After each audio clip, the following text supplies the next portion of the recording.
there's a fair amount of electrolytes and salt to keep my blood pressure up. I'm already somebody who has fairly naturally low blood pressure, and I know my dad is the same way. You put us out in hot weather where we sweat a little bit, and we need to eat a whole bag of chips in order to keep all that salt in us. And I was worried about that. So um, they talk about, they show me feeling like all woozy right on the lake's edge, 2-3 feet away from me. I could fall into this lake. It's the most dangerous thing I did out there. And I mentioned it, and I was worried about it going in. So I actually chose as one of my 10 items to be Gorp, good old raisins and peanuts with little chocolate bits in it. And one of the things I did to that Gorp was I took all the raisins. I bought my own raisins, I bought my own peanuts, I bought my own 95% cacao chocolate. It's kind of a multivitamin because cacao is such a superfood. But the raisins, I have a food dehydrator at home, and I put them all in the food dehydrator for 2 or 3 days till they were bone dry. And then I came up with a solution of seawater from the Salish Sea where I live, with a bunch more sea salt dumped into it, to where it was probably 4 or 5 times the natural concentration of sea salt. And I rehydrated all of those raisins back into grapes, full-size grapes, with that salt water. And then I put them back into my food dehydrator again and re-dehydrated them so that they shrank down into these little salt pill raisins. And I put those in my Gorp. They made up probably, half at least to probably 2/3 of the total bulk of the trail mix. And that's how I got myself a salt source out there. The other 2 reasons I picked Gorp were the cacao, which I already mentioned is essentially a multivitamin, and the peanuts. Peanut butter is one of the things that is pretty much the main thing if I'm going to try and trap rats or mice around my home. I use peanut butter on the traps. It's really aromatic. It's sticky. It's easy to place on traps. It's easy to use. Often, if the animal gets tagged by a trap, there's still peanut butter on it afterwards, so you can just reset it. So I was going to grind those peanuts up, and I did grind those peanuts up into peanut butter to use in primitive traps out there. And hyponatremia is the condition that you get in when you are low in salt. Hyponatremia kills a lot of people. People drop dead of hyponatremia while hiking the Grand Canyon, running marathons. Fit, otherwise totally normal looking people get low in their electrolytes, in their sodium, and it causes them to die, because when you mess up the sodium ratio between on either side of the blood-brain barrier in your head, it makes your brain swell up. And when your brain swells up inside of a thing that can't swell with it, your skull, it kills you, or it puts you in a coma, or it otherwise hurts you very badly. Aside from that, it makes you feel sluggish, it makes you feel exhausted, it makes you feel lightheaded. Your nervous system doesn't operate properly. We have an electrochemical nervous system that runs our body and our muscles and all that, and when that balance is off, we don't work properly, and that's when you start to feel run down and sluggish. That's when you see people who are stumbling around tired or whatever, like we've seen in other episodes where they weren't on salt water. And I'm really disappointed with production's resistance to making salt be a safety item for the contestants when they are in an area that's not on salt water. I had to get really clever and sacrifice basically one of my 10 items to be my salt source. I chose Gorp instead of an actual chunk of salt because I thought it'd be a little bit more of a multi-tool option. But they give us a lot of stuff that really isn't worth a damn out there, that's supposedly a safety item, that we don't need to have. And this other thing that could potentially kill somebody who unwittingly doesn't even know what's going on, they're not allowing us to have, or they weren't allowing us to have. That's unfortunate. I really hope it doesn't come and hurt somebody in a bad way or kill them. So it is what it is, I guess. Let's see here. So that incident of me dry heaving, I mentioned that I threw my back out. I came out of a massage therapist this morning. It's August 15th, almost about 11 months later. because I still have back issues from that day. I imagine they're going to be resolved by the end of this summer because I finally figured out what's going on. But I had gotten something locked up in my back for some months, and it's starting to unwind itself, and I'm getting all these little phantom injuries from it that now that I know what they're caused, I'm able to get rid of them. But I actually had a back spasm 2 days ago because of that, which is why I'm here sitting on the ground filming instead of getting work done today. Let's see. Barry comes in again and gives us a Krav Maga lesson for if somebody comes at you from the front with a chokehold and what you do about it. You give them the hooks and while simultaneously kneeing them in the groin. And that's what that guy does for a living. He teaches people how to survive being attacked and then probably hand out some whoop ass on the side. He's a tough guy. He is. He's a tough guy. I'm really interested to see where that goes.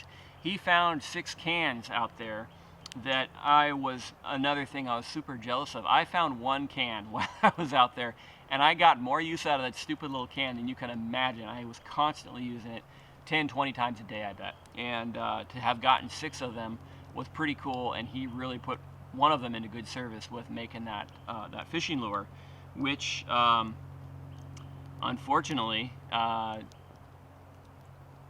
ended up being a little bit of a letdown during that. But while he's making his fishing lure, he talks a little bit about, how awful it's got to be to not win the show, and how much emotional processing that would take. And I tell you what, if you're going to go out into that situation, you're going to do some emotional processing. I sure as hell know I did. I know Barry did. I know all of us did. Particularly after that 2-week mark, and then again after that 40-day mark, like, you're not out there to find yourself, as kind of Brady talks about, but yourself is coming to find you. So you're not going to avoid it. Barry makes a pretty cool shiny lure out of a piece of that tin can, goes out, tries it out right off the bat, catches a nice lake trout, is pulling it in and probably 10 or 15 feet out from the shore, snap. The lure broke his line or something, and he ended up having to go in. I've seen some questions of like, why do people when they lose a fish just give up and go in? Well, that was his one lure. He didn't have another one to put on there, and if he had done multiple lures and he had just lost that one because the line broke, the smart thing to do wouldn't be to throw your next lure out there so you could lose it. It'd be go back in, improve the situation, figure out why it broke, fix it, and then get back out there again, which I think is exactly what Barry ends up doing. And that was after he had gone 9 days without a meal. So eating little berries here and there is not gonna do anything but keep you up on your vitamins. But it's not giving you calories, it's not filling your belly, it's not keeping your morale up. Brady comes in next. Brady, the first thing I notice about his site is how exposed it is. He's kind of up on a hillside looking out towards the lake, and there's not a whole lot of vegetation. There's no trees around him. There's a few little scraggly trees, but if he's there when the weather starts to come in off that lake hard, he's gonna have to have a damn good shelter. And it looks like he builds one. The shelter that he's putting together is really robust. It's actually very similar to what O'Neill was putting together, and I think he's got that. But that same shelter put in O'Neill's location is going to be twice as effective. And when you see it's not a fault of Brady's, because when you see his aerial view from the helicopter of his site, that's just where he was put. He's on that Canadian Shield rock, and there's just really sparse trees. He doesn't have a nice clump of trees to hold up in. I didn't have a super dense clump of trees, but I had good enough. Jordan had that one dense but very small clump of trees on his little kind of marshy island there. You get what you get. And he talks about slowing down and being efficient, something that he had to learn how to do in the military. When I was in the fighting fire for the Park Service, we had this thing that we called, hurry up and wait. You're just getting from one point and you realize you got 6 hours to burn all of a sudden, and you're just twiddling your thumbs or whatever. Military is the same way. You've got to learn to be ready to go when things need to happen, but then you're going to find yourself, sitting on your hands for quite a while as well. And having that skill to just realize to tone yourself down a little bit, not burn through that psychological energy. People talk about calories a lot when it comes to survival situation or just in general, but there's another kind of energy source that we use, and I'm only just coming to understand it myself. I've never heard of anybody else refer to it, but the psychological energy of wearing yourself down because you're super amped up. Something that I was, really concerned about for Barry going in, because he's definitely an amped up kind of guy. He's a Krav Maga fighter. He does jiu-jitsu. He's looking for a fight, and this is like looking for a marathon that keeps getting longer as you go on, and you need to pace yourself psychologically as well as bodily in order to put on the kind of time that this show demands. So Brady kind of touches on that a little bit. My grandfather has a saying that he told me when I was a kid, that if you don't think you have time to do it right once, what makes you think you're going to have time to do it wrong twice? So it's something that really stuck with me, and I tend to be really methodical when I'm trying to do anything like that. Brady finds a freaking sweet carcass of a muskox. There's still a little bit of red on the bones on that spine, and I'm really curious. I know he was talking about making tools out of it. I'm curious if he didn't break that spine down and boil it into broth too. I think that would have been the first thing that came to mind for me. He made some really sweet fishing lures out of some of that bone, and it ended up paying off. He caught fish with it. And then he gets this huge, like, muskox skull that he puts right above his doorway. It's exactly what I would have done if I'd have found it. I would have been doing backflips if I'd have seen a muskox skull like that. I think they're a cool thing. Ray comes in, and he's having a little conversation with his camp squirrel there, and decides that it's time to eat squirrel, and goes back to his camp to make a Mojave scissor snare. It's actually a really cool trap. I ended up making one for boot camp as part of my getting on the show, my initiation. And now I notice when he sits down on his front porch, he's got this super sweet barbecue basically made right in front of him out of these big pieces of slate. And I saw him and Brady both had these really nice access to this really nice slabs of stone. Brady's got one that's like this big backing his fireplace at one point when he gets an indoor fire going. And that was cool. I cooked a lot of my fish on slabs of stone, and I found the biggest one I found was probably like this big, about 1.25 inches thick, and I needed every one of them because I was putting them and cooking them on like a frying pan, and after a week or two they'd crack from the heat stress, and I'd have to get another one, and it would have been pretty sweet. A significant portion of my shelter would have been that stone had I had access to it for mine. So he's talking about making the Mojave scissor snare and how he wants to eat squirrel, and you can kind of hear quite a bit in the show where they create new sentences out of our words by chopping up parts of other scenes and then making a sentence that we might not have actually said, and there's quite a bit of that in his edit at that point, and I'm kind of grateful that they do such a bad job of it because it's so obvious. You kind of know that, like, what are they doing here? But right around minute 26, 27, they cut to me, and I've got my camera set up in front of my shelter to the northeast corner of the shelter, and you can see now that I have 2 completed walls of spruce boughs, and I have added a couple of ridge poles and 4 corners to the shelter. So my shelter, I made a little bit. This shelter here has got a tripod in this corner and one in this corner, and I'll do more shelter building classes later on, but I would make a tripod out of 3 small logs like this for my corners, instead of digging a hole and putting a post in or relying on a tree or something like that. I would do a tripod, and then I could put it exactly where I want it to go, and they're height adjustable too. You can make them taller or shorter by changing the angle of the poles that you use. And it's incredibly strong shape. It's very stable. The wind can blow on it from any direction, and it's going to have a leg supporting it. So I did that on all 4 corners. I did one right out in front of my front door, and then the back of my ridge pole was actually anchored into a couple of trees, which I later decided was a mistake because those trees would sway in the wind a little bit, and since my ridge pole was anchored to them, it would move in the top of my shelter a little bit, and I ended up putting a tripod back there and cutting the end of that ridgepole off with my axe as well. But my shelter is big. We got 12 by 20 foot tarps to go out there, those green tarps, and I wanted to use every square foot of it as footprint.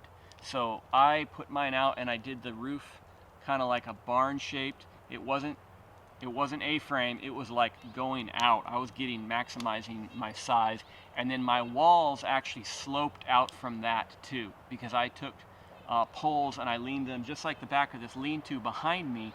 I had my poles exactly like that, leaned out from the roof. So the floor actually continued to expand even below the roof line. And the reason I did that is because I wanted to have a secondary shelter inside of that first shelter that was more coffin sized. And I did that so that I could retain my body heat and have a shelter within a shelter that'd be sheltered from the weather and retain, what heat I could produce.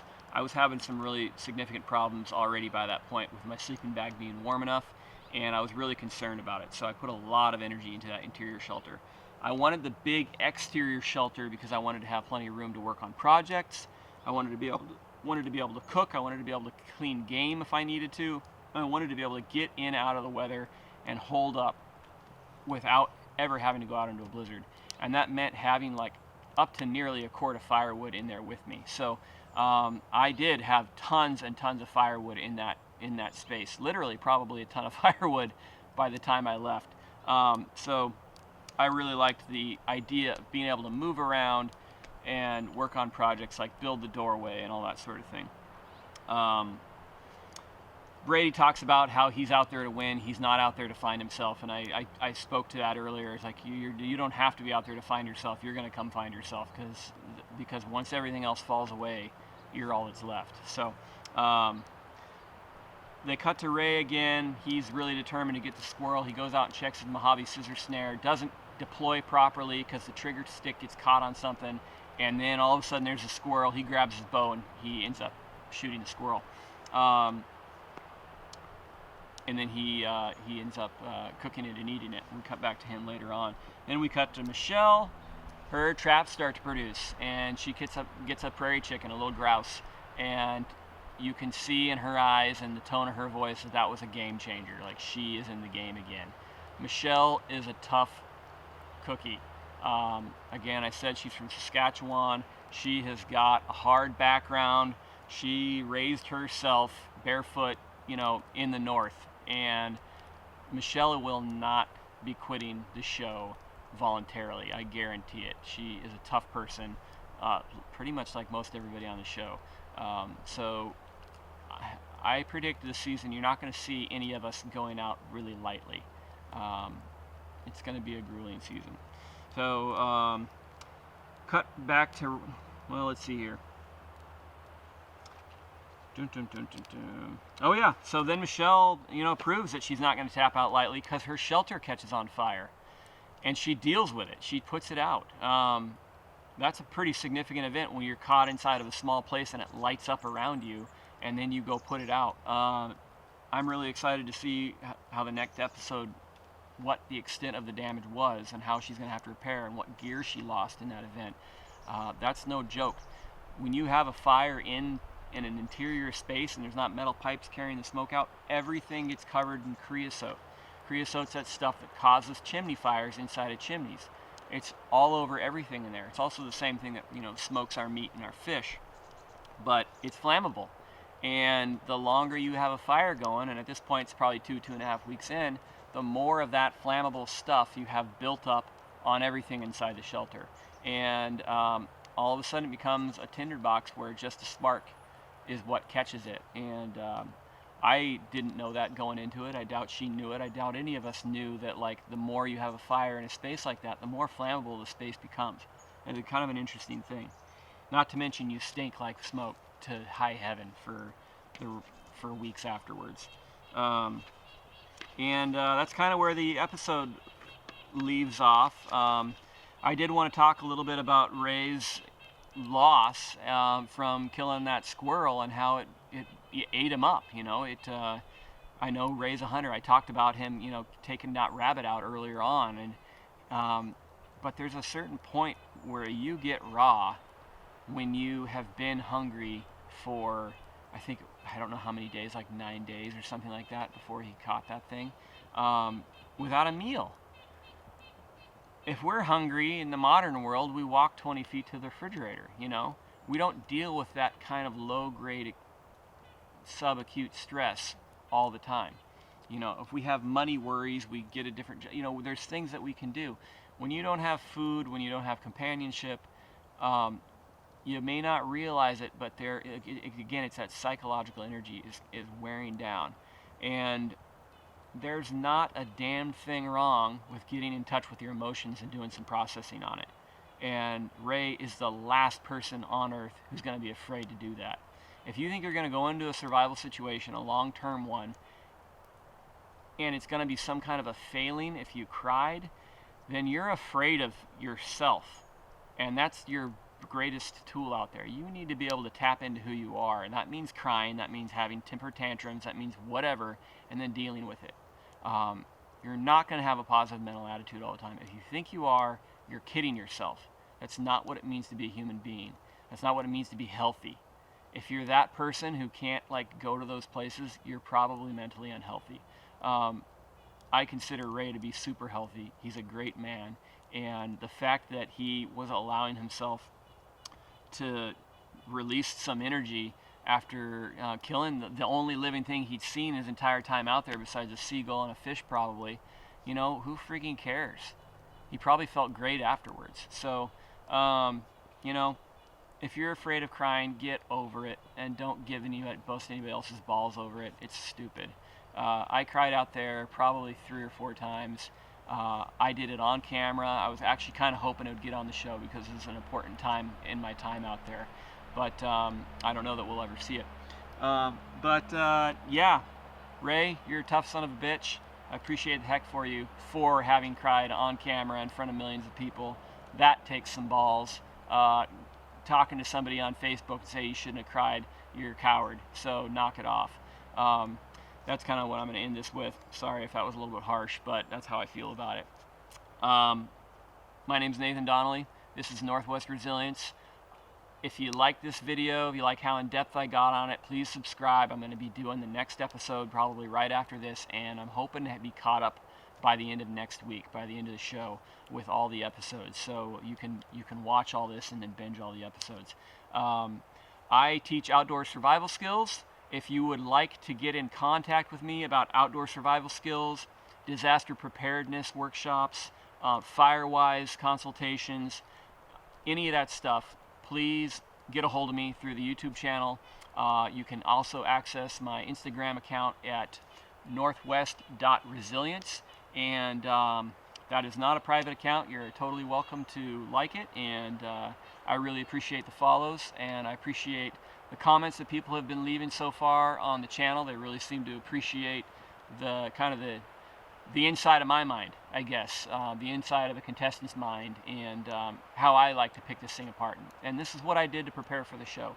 So I hope it's a bit of a window for you as a fan. I hope it's a bit of a window for you if you're thinking about trying to get on the show or some other show, or just going through something hard in your life. Zeroing in and being real with yourself is really important. And no matter what your situation is, you can always optimize it in some way. So always remember that. I hope you all are having a great life, and you're appreciating and able to see the good things that are in it, no matter what situation you're in. Yeah, thank you for joining me, and this is Nathan out. Be useful.